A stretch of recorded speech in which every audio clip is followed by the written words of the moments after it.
자, 두 번째로 오직 여호와의 율법을 라는 부분에 우리가 집중합니다. 두 번째로 성경이 말하는 의인의 행동은 자기의 의로운 행동이 아니라 하나님의 말씀대로 행동하는 것입니다. 자, 2절 말씀 우리에게 의인을 이렇게 소개합니다. 자, 복 있는 사람은 1절에서 말해놓고 악인들과 놀지 않는다 해놓고 2절에서 오직 여호와의 율법을 즐거워하여 그의 율법을 주야로 묵상하는도다. 성경이 말하는 의인은 먼저 어떤 선한 행동을 하기 전에 하나님이 미워하시는 악한 행동을 하지 않는 일을 합니다. 그것이 아까 말씀드린 1절입니다.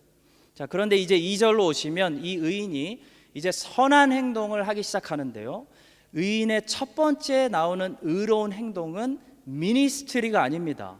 사역이 아닙니다. 구제도 아니고 소셜 저스티스도 아닙니다. 이 의인의 첫 번째 선한 행동은 하나님의 말씀과 바른 관계를 맺는 행동입니다. 자, 이것이 아주 중요합니다, 여러분. 의인이 왜 세상으로 나가서 세상을 구원하고 살리는 사역을 하지 않고 제일 먼저 하나님의 말씀을 묵상하는 일을 하고 있습니까? 바로 성경이 말하는 의인은 어떤 사람인지 보여주는 겁니다, 여러분. 성경이 말하는 의인은 자기 의로움을 실천하는 사람이 아니라 하나님의 의로움을 갖다가 세상에 프랙티스하는 사람이기 때문입니다. 곧 자기 생각대로 판단하고 움직이는 사람이 아니라 하나님의 말씀대로 철저하게 순종하는 사람이 성경이 말하는 의로운 사람이기 때문입니다. 자, 18세기에 Enlightenment라는 계몽주의가 일어났죠. 그리고 Industrial Revolution, 산업혁명이 동시에 일어납니다. 그러면서 교회가 이 두 가지 공격을, 엄청난 공격을 집중해서 받기 시작했는데, 하나는 합리주의, rationalism이고 하나는 deism, 이신론이라는 공격이었습니다. 자, 이때 기독교를 보호하고 변증하기 위해서 apologist들이 일어났는데, 그 중에 로버트 보일이라는 사람이 일어나서 기독교와 과학, 크리스티애니티와 사이언스의 이 관계에 대해서 굉장히 똑똑하게 이성적으로 설명하기 시작했습니다. 그것이 그 유명해진 영국의 옥스퍼드 대학에서 과학 클럽에서 렉처가 되어진 로버트 보일 렉처라는 것이 있습니다. 또 조셉 버틀러라는 사람은 글을 써서 특별히 디이즘, 이신론의 공격을 막아내는데 노력을 합니다. 그래서 기독교를 어폴로지스트, 변증하고 이 세상에서 밀려 들어오는 이 흐름으로부터 교회를 보호하기 위해서 애를 많이 썼습니다. 이신론이 뭐냐면, 이신론은, 디이즘은 한마디로 세상을 만든 신이 있다는 것은 인정하는데 그 신은 세상을 만들어 놓고 let it go 이렇게 해놓고 이렇게 자기는 인터셉트하지 않는다는 겁니다. 간섭하지 않는다는 그런 사상입니다. 자, 그런데 이런 디이즘을 제대로 이해하기 위해서 요셉 버틀러의 글을 공부하면 될 수 있을 정도로 저 사람은 이신론을 깊이 연구하고 그것을 이해해서 거기에 맞서서 기독교 신앙을 변증하는, 디펜드하는 그런 훌륭한 작품을 완성했습니다. 그런데 여러분, 우리가 한번 생각해 봐야 할 중요한 점이 여기 있습니다. 이런 어폴로지스트들과 이런 기독교 변증은요, 사실 어느 시대에나 있었어요. 어느 시대에나 있었는데 항상 크리스찬들이 해온 일인데, 기독교 변증은 사실대로 말하면 하나님이 말씀하신 교회에 주신 사명은 아니라는 것입니다. 자, 바울은 디모데와 디도에게 헛된 논증을 피하라고 오히려 말했고, 바울은 순수하게 복음을 전하는 일에만 집중한다고 말했습니다. 바울이 왜 그랬을까요? 논쟁을 못했을까요? 바울이 말이 딸렸을까요? 지식이 딸렸을까요? 절대 그렇지 않습니다. 바울이 왜 그랬을까요? 바울은 복음을 전하는 것이 예수 그리스도께서 지금 교회가 맡겨주신 사명이었다는 것을 알았기 때문입니다. 자, 저는 대학교 때 코스타에 가서 창조과학 세미나도 정말 많이 들었고 다 외울 정도로 들었고, C.S. 루이스의 이런 변증 작품들도 정말 많이 읽었습니다. 그리고 많이 도움도 받았습니다. 자, 그런데 분명한 것은 이런 변증으로는 apologist들의 이런 defending Christianity 이런 거로는 한 사람의 불신자도 born again, convert 할 수 없다는 것입니다. 왜냐하면 그 변증 안에는 뭐가 없는지 아세요? 하나님의 능력이 나타나지 않기 때문입니다.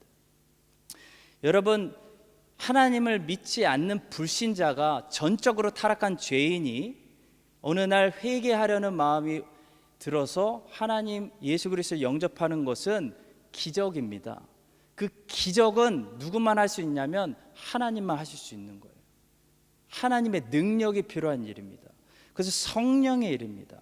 그리고 성령의 일은 기독교 변증이 아니라 하나님의 말씀이 프리칭되는 곳에서 일어납니다. 성령은 항상 말씀과 함께합니다.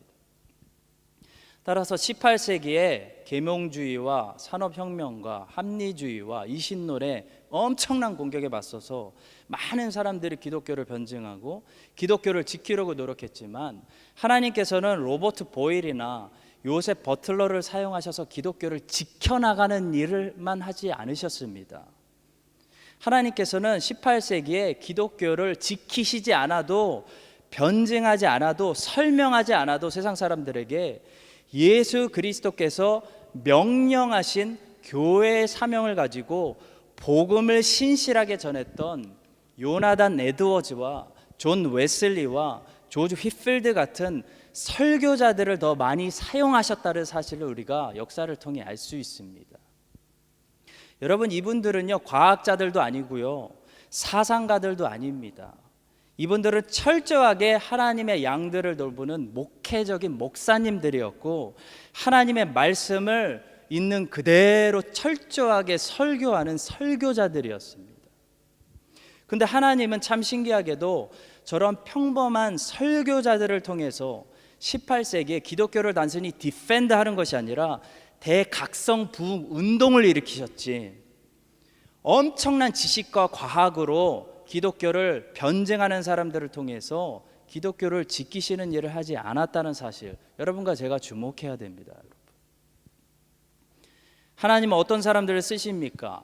좀 부족해도 엄청난 일을 하지 않아도 하나님의 말씀에 귀를 기울이는 사람, 그 말씀대로 선포하는 사람, 그 말씀대로 순종하고 살아가는 평범한 여러분과 저 같은 교회를 통해서, 크리스천들을 통해서 부흥을 일으키시고 교회를 보존하시고 하나님의 나라의 히스토리를 써 나가신다는 사실 여러분들 믿으시기 바랍니다. 여러분들이 어떤 특별한 전공을 가지고 커리어를 가지고 그것을 개발해서 하나님의 교회를 유익하게 섬기는 것 참 값진 일이고 기쁜 일입니다. 저는 기독교 변증학을 반대하는 사람이 절대 아닙니다. 여러분, 저는 그것을 찬성합니다. 좋아합니다. 그런 분들을 진심으로 존경합니다.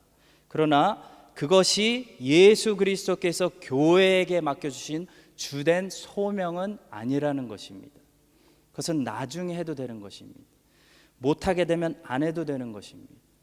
예수 그리스도께서 교회에게 주신 주된 소명은 무엇입니까? 복음을 전하는 것입니다. 말씀을 가르치는 것입니다. 말씀 사역을 하는 것입니다.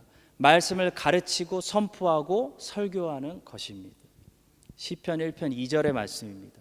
복 있는 사람은 오직 여호와의 율법을 즐거워하여 그 율법을 주야로 묵상하는도다 라는 말씀처럼 여러분과 제가 행하는 가장 첫 번째 일, 가장 첫 번째 선한 일은요, 사역이 아니라 늘 하나님의 말씀과 바른 관계를 맺고 말씀을 묵상하고 말씀대로 살고 하나님 말씀 선포하고 말씀 가르치고 자녀들에게 심고 설교하는 그런 삶입니다.